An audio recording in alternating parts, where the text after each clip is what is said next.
Shalom teman-teman, pada malam hari ini saya akan sharing firman Tuhan yang saya dapat di Yohanes pasal 2 ayat 13 hingga 16. Perikopnya berjudul Yesus menyucikan bait Allah. Ketika hari raya Paskah orang Yahudi sudah dekat, Yesus berangkat ke Yerusalem. Dalam bait suci didapatinya pedagang lembu, kambing, domba, dan merpati dan penukar-penukar uang duduk di situ. Ia membuat cambuk dari tali, lalu mengusir mereka semua dari bait suci dengan semua kambing, domba, dan lembu mereka. Uang penukar dihamburkannya ke tanah dan meja-meja. Mereka dibalikkannya. Kepada pedagang-pedagang merpati ia berkata, "Ambil semuanya ini dari sini. Jangan kamu membuat rumah Bapakku menjadi tempat berjualan." Dulu ketika saya membaca firman Tuhan ini, saya berpikir, oh berarti tidak boleh ya berjualan di gereja atau di bait suci gitu. Pemikirannya saya hanya seperti yang tertulis di firman Tuhan ini. Ternyata puji Tuhan, saya dibukakan dengan Tuhan, dan saya merasa sangat diberkati dengan apa yang sudah Tuhan bukakan ini, dan saya rindu untuk membagikannya, kiranya bisa menjadi berkat buat kita semuanya. Jadi bait Allah itu melambangkan bukan bangunan ya teman-teman, bukan bangunan seperti gereja atau bait Allah atau gedung gitu, bukan. Tapi yang dimaksud Tuhan dalam bait suci itu adalah tubuh kita. Jadi tubuh manusia kita itu adalah melambangkan bait suci, ya, rumah Tuhan di mana Roh Allah itu tinggal. Jadi tubuh kita ini adalah bait Allah, tempat di mana Roh Allah itu tinggal, Tuhan itu tinggal di dalam hidup kita, teman-teman. Lah, waktu itu Tuhan mendapati di dalam bait suci itu ada lembu, kambing, domba, merpati, penukar-penukar uang duduk di situ gitu. Ya, ini berarti bukan berbicara mengenai hewan secara hurufiah, teman-teman, tapi ini berbicara mengenai sesuatu yang sifatnya sesuatu yang bersifat kedagingan di dalam hidup manusia gitu ya, sesuatu yang sifatnya kedagingan dalam kehidupan manusia gitu. Makanya ada tertulis keinginan roh itu berlawanan dengan keinginan daging. Keinginan roh itu menuju pada hidup yang kekal, sedangkan keinginan daging itu menuju pada maut. Ya, Tuhan tidak suka apabila ada kedagingan, ya, sifat-sifat kedagingan itu liar di dalam hidup kita, itu Tuhan tidak suka gitu. Ya, karena Tuhan tahu ini akan membinasakan kita, karena ada tertulis. Ya, saya coba baca di ayat ini, bentar. Roma 8 ayat 6. Karena keinginan daging adalah maut, tetapi keinginan roh adalah hidup dan damai sejahtera. Saya ulangi lagi teman-teman. Roma 8 ayat 6. Karena keinginan daging adalah maut. Maut itu kematian. Ya. Tetapi keinginan rohnya besar, adalah hidup. Keinginan Tuhan adalah hidup dan damai sejahtera. Ya, oleh sebab itu Tuhan sangat marah ketika ada sesuatu yang sifatnya kedagingan dalam hidup kita, yang adalah bait Allah ini, yang liar sekali.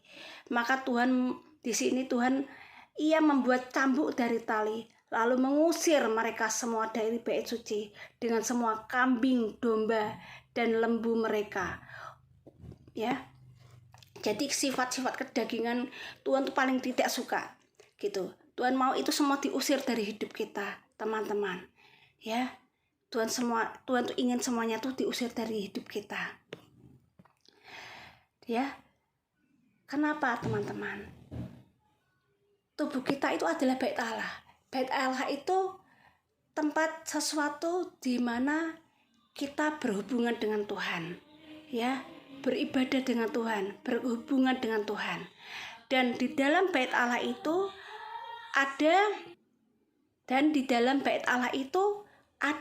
pasti ada mezbah, ya. Nah, di atas mezbah biasanya oleh para imam di sana ditaruh korban, lembu, sapi, ya, domba, kambing. Kalau orang yang tidak mampu, setidaknya itu burung merpati. Dan di sana diadakan korban sembelian, korban bakaran, di mana setelah itu mereka mengorbankan akan domba, lembu, sapi, korban bakaran, korban sembelian itu, mereka diperdamaikan dengan Tuhan. Ya, dosa-dosa mereka diperdamaikan dengan Tuhan melalui korban bakaran itu. Ya, Tuhan begitu pula, teman-teman. Tuhan itu ingin agar di bait Allah, yaitu di dalam hidup kita, itu bukannya liar, ya. Sifat kedagingan itu kita tuh benar-benar liar dalam hidup kita tuh Tuhan tidak suka. Tapi yang Tuhan kehendaki adalah apa? Sifat kedagingan kita ini itu tuh benar-benar disembelih, dihancurkan, disembelih. Harus ada sacrifice, harus ada pengorbanan di dalam hidup kita. Akan sifat-sifat kedagingan kita yang liar ini harus disembelih, harus dikorbankan, harus sacrifice, harus ditaruh di atas mezbahnya Tuhan. Di dalam bait Allah itu harus kedagingan kita, sifat daging kita setelah disembelih, setelah dihancurkan harus dibakar. Ya, dibakar itu artinya dihancurkan. Lah, apa yang terjadi, teman-teman? Dengan kita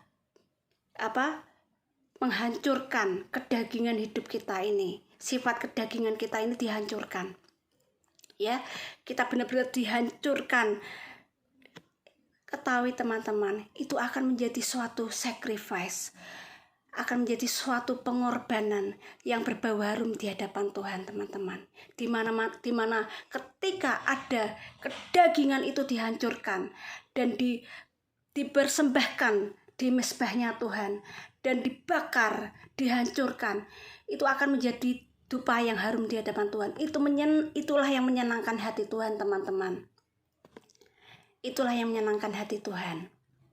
Dan di sini dikatakan uang penukar-penukar dihamburkannya ke tanah. Ya. Dan meja-meja mereka dibalikkannya. Di sini Tuhan tidak senang, teman-teman. Kalau fokus kita itu di bait Allah, yaitu di hidup kita, adalah fokus kita pada uang, gitu.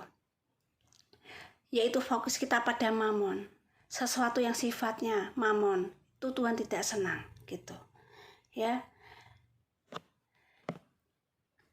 Memang kita itu bekerja, ya teman-teman, untuk mencukupi kehidupan kita bekerja, kita pasti bekerja. Tapi yang dimaksud Tuhan, saya mikir gini, kenapa kok berjualannya kenapa di bait Allah, gitu. Kenapa kok tidak di pasar atau di luar, gitu ya. Ya mungkin jangan di bait Allah lah, gitu. Tapi di luar, gitu. Di luar, jauh dari bait Allah, gitu. Kan orang bisa saja beli, gitu, di pasar atau di mana, gitu. Ya. Bukan di bait Allah. Lalu mereka membawa itu untuk dikorbankan di bait Allah. Kenapa harus mereka itu berjualan di bait Allah? Ini yang membuat Tuhan itu tidak senang, teman-teman. Ya, mereka di dalam bait Allah itu ada sesuatu yang fokusnya itu bukan Tuhan, melainkan uang. Jadi mereka datang ke bait Allah itu, fokus mereka datang ke bait Allah itu bukan untuk mencari Tuhan dengan segenap hati mereka, melainkan untuk uang, gitu. Makanya juga Tuhan tidak, sebenarnya jangan sampai ini terjadi ya teman-teman. Kita mencari Tuhan, fokusnya itu bukan karena kita butuh Tuhan. Karena kita rindu Tuhan, karena kita mengasihi Tuhan, karena kita ingin mengenal Tuhan lebih lagi, karena kita ingin benar-benar keselamatan yang daripada Tuhan. Tapi fokus kita adalah apa teman-teman? Supaya kita mendapatkan cuan, atau supaya kita tuh diberkati. Tujuan kita beribadah kepada Tuhan, mencari Tuhan itu untuk apa? Sesuatu yang sifatnya berkat secara materi. Ya, supaya Tuhan berkati aku, Tuhan gitu. Kalau kita juga misalnya memberi, juga berharap supaya kita diberkati gitu. Ya. Sebenarnya yang saya dapatkan itu, berkat itu tidak usah terlalu kita pikirkan teman-teman. Karena kita percaya janji Tuhan dalam firman Tuhan mengatakan bahwa Tuhan itu akan memelihara hidup kita. Ya. Berkat Tuhan itu 1 tambah 1 tuh sama dengan 2. Itu sudah pasti. Bahwa Ia tidak akan pernah meninggalkan anaknya. Bahwa Tuhan itu pasti selalu akan memelihara anak-anaknya. Dikatakan keturunan orang benar tidak akan meminta-minta roti. Bahwa Tuhan pasti akan memelihara kehidupan anak-anaknya. Ya.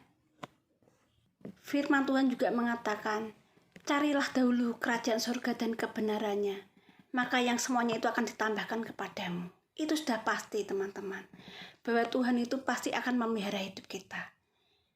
Kenapa fokus kita tuh hanya berkat saja, gitu. Yang sesuatu yang sifatnya itu fana teman-teman. Padahal semuanya itu pasti akan kita tinggalkan. Kita mati pun tidak membawa semuanya itu. Ya, fokus kita tuh hanya yang ada dalam dunia ini saja. Hanya dalam dunia ini saja yang sifatnya itu fana. Tapi ada yang lebih penting lagi. Yang itu yang tidak pernah terpikirkan dalam hidup kita. Yaitu apa teman-teman? Kehidupan yang kekal.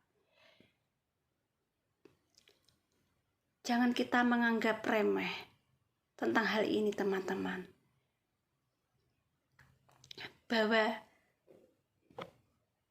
Tuhan itu ingin di dalam hidup kita yang adalah bait Allah ini ada suatu sacrifice,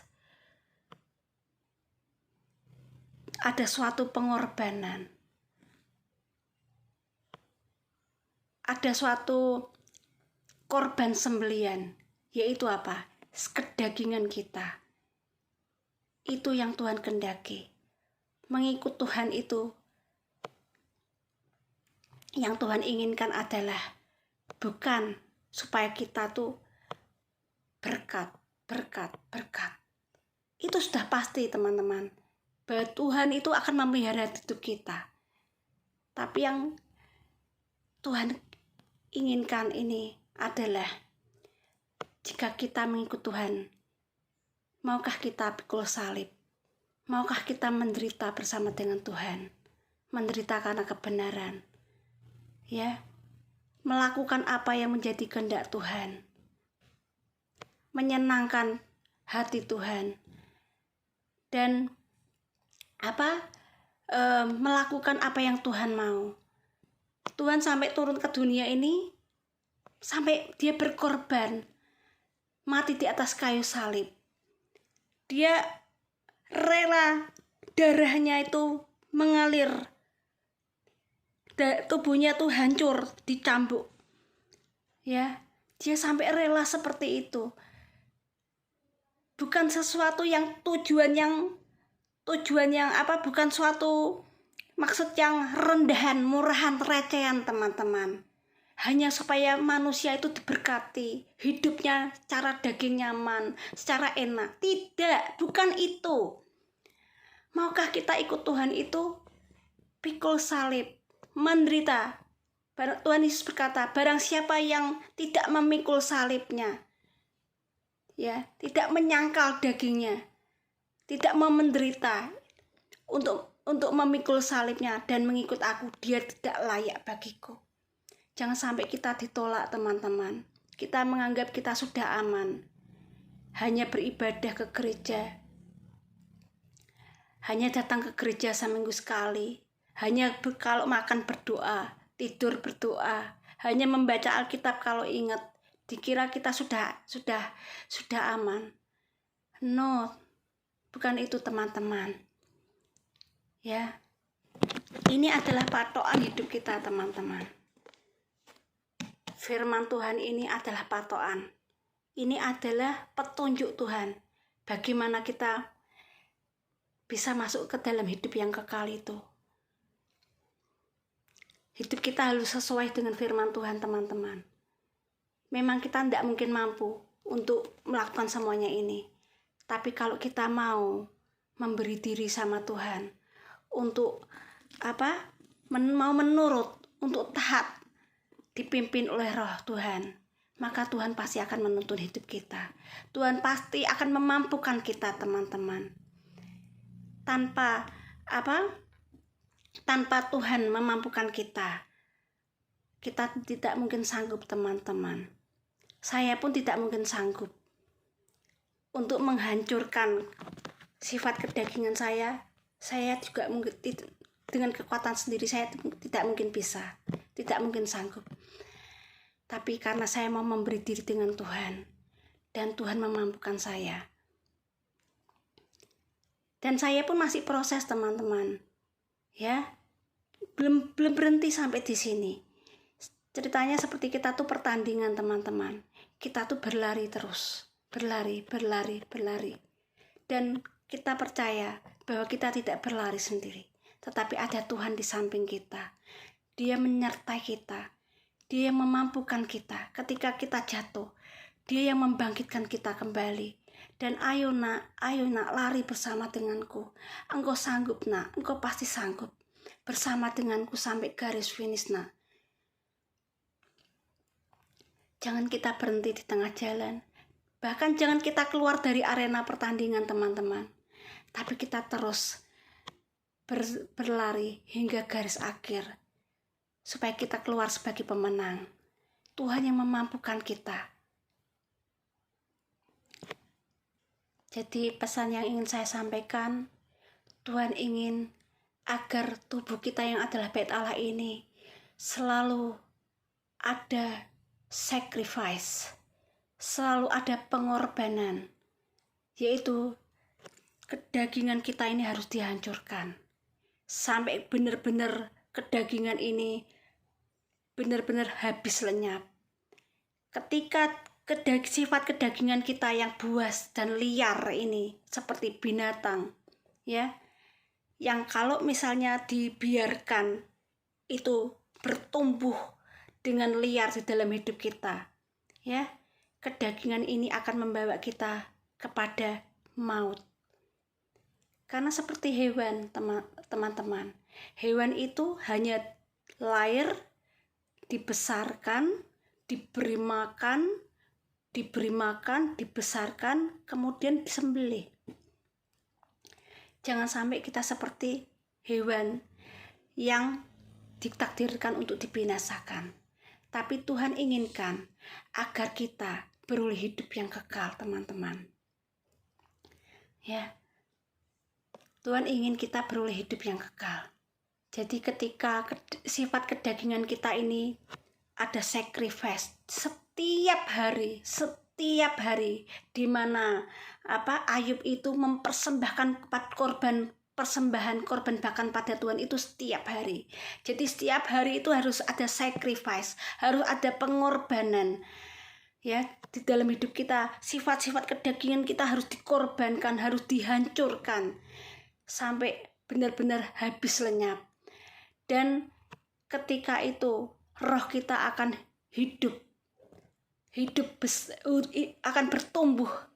akan bertumbuh dewasa, akan bertumbuh besar, teman-teman. Ya, dan roh itu penurut, daging lemah. Jadi ketika roh kita itu bertumbuh besar, bertumbuh dewasa, maka Tuhan dengan mudah akan membawa kita dari kemuliaan pada kemuliaannya. Ya. Tapi kalau kedagingan kita yang bertumbuh besar, maka itu sangat sulit untuk Tuhan membawa kita dari kemuliaan pada kemuliaannya, teman-teman. Ya, begitu pula pesan saya, apabila kita mempunyai anak, memang secara manusia, saya pun juga dulu pernah pemikirannya, kasihan anakku gitu, tak seneng-seneng ke gitu. Ya, ini boleh, itu boleh gitu. Apapun saya senangkan dia secara kedagingan, saya senangkan gitu. Ya, nge-mall atau nonton TV terus, ya, atau lihat HP terus, game terus.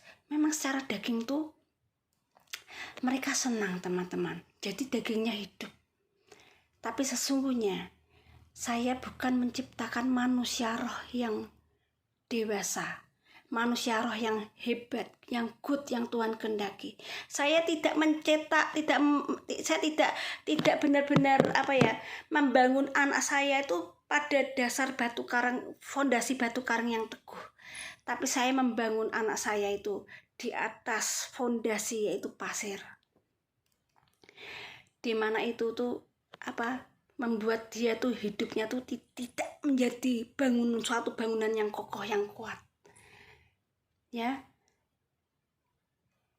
mereka tidak menjadi suatu manusia rohani yang dewasa atau suatu manusia rohani yang kuat. Tapi saya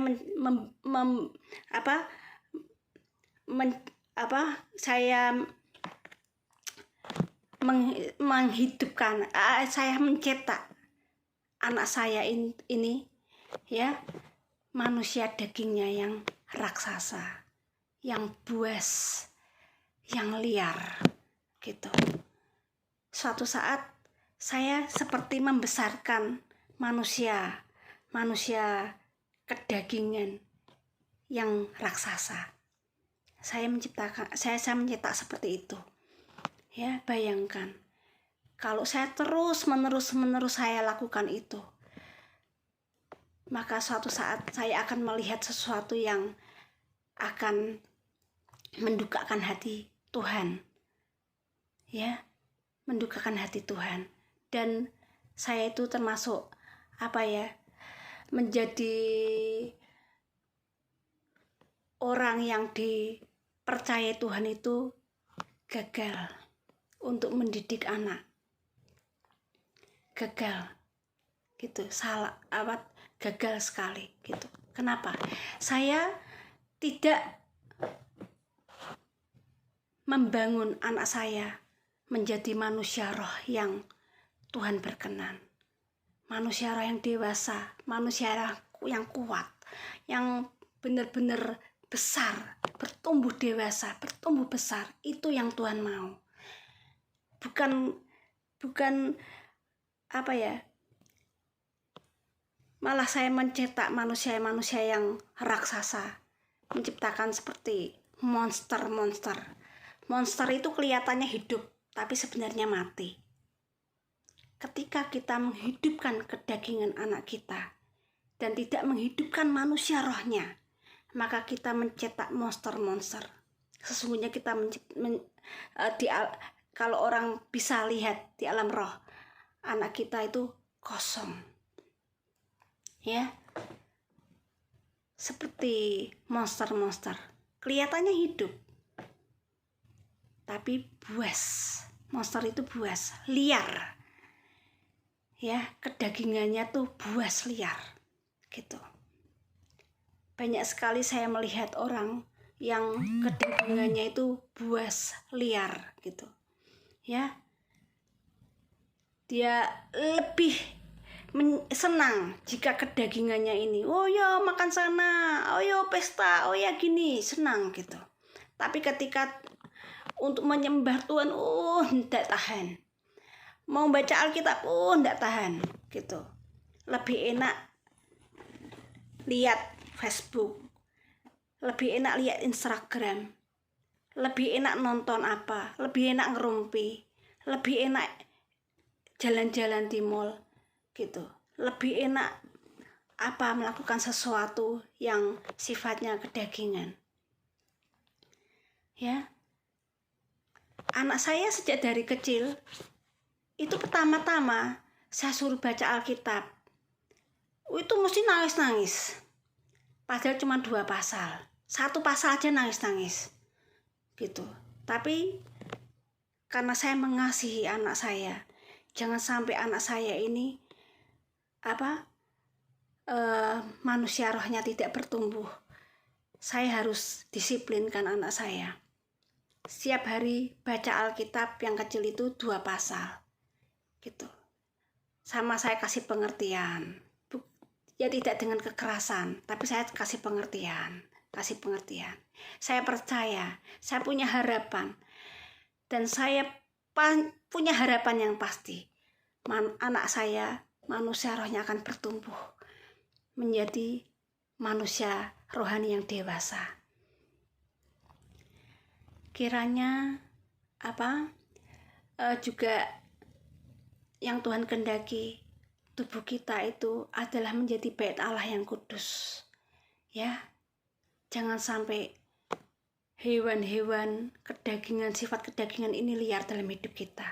Justru itu harus dihancurkan, dikorbankan, jadi sacrifice, supaya itu menyenangkan hati Tuhan.